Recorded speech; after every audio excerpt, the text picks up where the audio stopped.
जय श्री कृष्ण दोस्तों, आप सभी का स्वागत है मेरे YouTube चैनल पूजा सहारा पर। तो दोस्तों, आज हम अपनी इस वीडियो में माघ मास महात्म्य का अध्याय 24वां सुनेंगे। तो बोलो विष्णु भगवान की जय। लोमस जी कहने लगे कि वह राजा पहले तो तामिश्र नामी नरक में गया, फिर अंध तामिश्र नरक में जहाँ पर अति दुगों को प्राप्त हुआ, फिर महारोरव, फिर कालसूत्र नामी महानरक में गया, फिर मूर्छा को प्राप्त हो गया। मूर्छा से चेतना आने पर तापन और संतप्रतातन नामक नरक में गया। अनेक दुखों को भोगता हुआ वह प्रताप नाम के नरक में गया।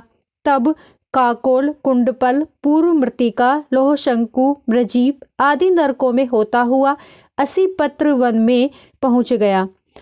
फिर लोहोधारक आदि नरकों में गिराया गया। भगवान विष्णु के साथ द्वेष करने के कारण वह 21 युग तक भयंकर नरकों की यातना भोगता हुआ नरक से निकलकर हिमालय पर्वत पर बड़ा भारी पिशाच हुआ।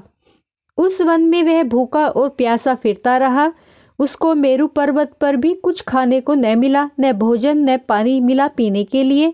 होतव्यता के कारण वह पिशाच घूमता हुआ एक समय प्लुप्त नाम के वन में जा निकला। बहेड़े के वृक्ष के नीचे वह दुखी होकर हाय मैं मरा ऐसे शब्द जोर जोर से पुकारने लगा और कहने लगा कि भूख से दुखी मेरे इस जन्म का कब अंत होगा। इस पाप रूपी समुद्र में डूबते हुए मुझको कौन सहारा देगा।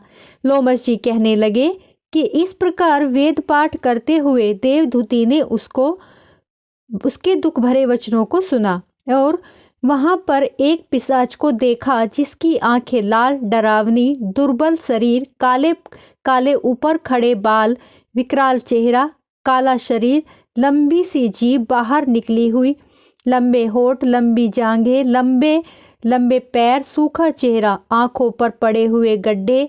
पिशाच को देखकर देवदूती ने उससे पूछा कि तुम कौन हो, ऐसी करुणा से क्यों रोते हो, तुम्हारी यह दशा कैसे हुई, तुम्हारा मैं क्या उपकार करूं। मेरे आश्रम पर आ जाने से कोई प्राणी दुखी नहीं रहता और वैष्णव लोग आनंद ही करते हैं। सो हे भद्र, तुम अपने इस दुख का कारण जल्दी कहो, क्योंकि विद्वान मनोरथ पाने के लिए विलंब नहीं क्या करते। ऐसे वचन सुनकर प्रेत रोना बंद करके अपनी विपत्ति बताने लगा कि हे द्विज, किसी बड़े पुण्य में मुझको आपके दर्शन हुए हैं। बिना पुण्य के साधुओं की संगति नहीं मिलती। और फिर उसने पहले जन्म का वृतांत कहा कि भगवान विष्णु के द्वेष के कारण मेरी यह दशा हुई है। जिस हरि का नाम यदि अंत समय में मनुष्य के मुख से निकल जाए तो मनुष्य विष्णु पद को प्राप्त होता है। जो सबका पालन करता है उसी से मैंने द्वेष किया। यह सब मेरे कर्मों का दोष है, जिसकी ब्राह्मण तप द्वारा प्रार्थना करके ब्रह्मा आदि देवता, सनकादिक ऋषि जिसको मुक्ति के लिए पूजते हैं, जो आदि मध्य व अंत में विश्व का विधाता और सनातन है, जिसका आदि मध्य और अंत नहीं है, उस भगवान के साथ मैंने द्वेष किया।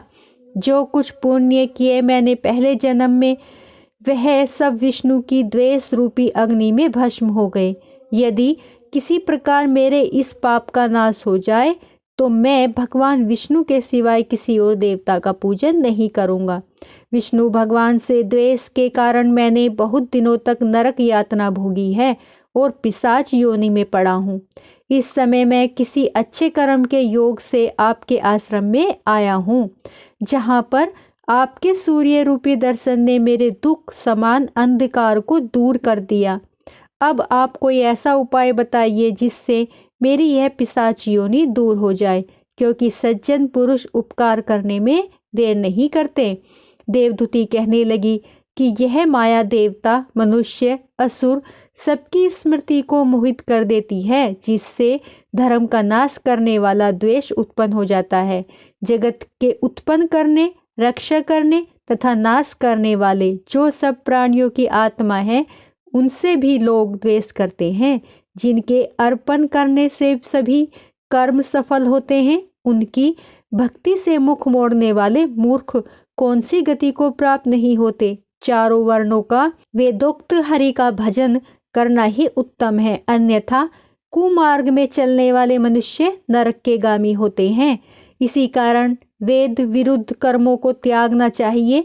अपनी बुद्धि से बचे हुए धर्म के मार्ग पर चलने से मनुष्य परलोक के पथ का भी नाश करते हैं।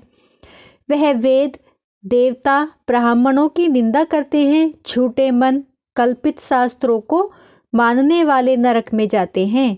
देवादिदेव विष्णु के विमुख होने से नरक में जाते हैं, जैसे द्रविड़ देश का राजा नरक में गया। इस कारण इसकी निंदा नहीं करनी चाहिए और वेद में न किए गई क्रिया को भी नहीं करना चाहिए। लोमस जी कहने लगे कि ऐसा कहने पर मुनि ने पिशाच को सुमार्ग बतलाया कि माघ मास में तुम प्रयाग में जाकर स्नान करो, उससे तुम्हारी वह पिशाच योनि समाप्त हो जाएगी। माघ मास में प्रयाग में स्नान करने से मनुष्य पहले जन्म के सब पापों से मुक्त हो जाता है। वहां पर स्नान करने से मुक्ति प्राप्त होती है। इससे बढ़कर और कोई प्रायश्चित नहीं है। संसार में यह मोक्ष और स्वर्ग का खुला हुआ द्वार है। गंगा और यमुना का संगम त्रिवेणी संसार में सबसे उत्तम तीर्थ है। पाप रूपी बंधन को काटने के लिए यह कुल्हाड़ी है। कहा तो विष्णु, सूर्य, तेज, गंगा, यमुना और संगम, और कहा यह तुच्छ पाप रूपी तृण की आहुति। जैसे घने अंधकार को दूर करने वाला शरद का चंद्रमा चमकता है, उसी तरह संगम के स्नान से मनुष्य पवित्र हो जाता है। मैं तुमसे गंगा यमुना के संगम का वर्णन नहीं कर सकती, जिसके जल की एक बूंद से स्पर्श से केरल देश का ब्राह्मण मुक्त हो गया। ऋषि के ऐसे वचन सुन प्रेत के मन में शांति उत्पन्न हो गई, मानो सब दुखों से छूट गया हो। प्रसन्नता से उसने विनय पूर्वक ऋषि से पूछा। तो दोस्तों, आज हमारा अध्याय 24 यहीं पर समाप्त होता है। कल हम बात करेंगे कि प्रेत ने ऋषि से क्या पूछा था। यह कल के 25वें अध्याय में हम सुनेंगे। तो बोलो विष्णु भगवान की जय। दोस्तों, मेरी वीडियो आपको अच्छी लगी हो तो प्लीज़ लाइक, सब्सक्राइब, शेयर जरूर करें। बोलो जय श्री कृष्णा।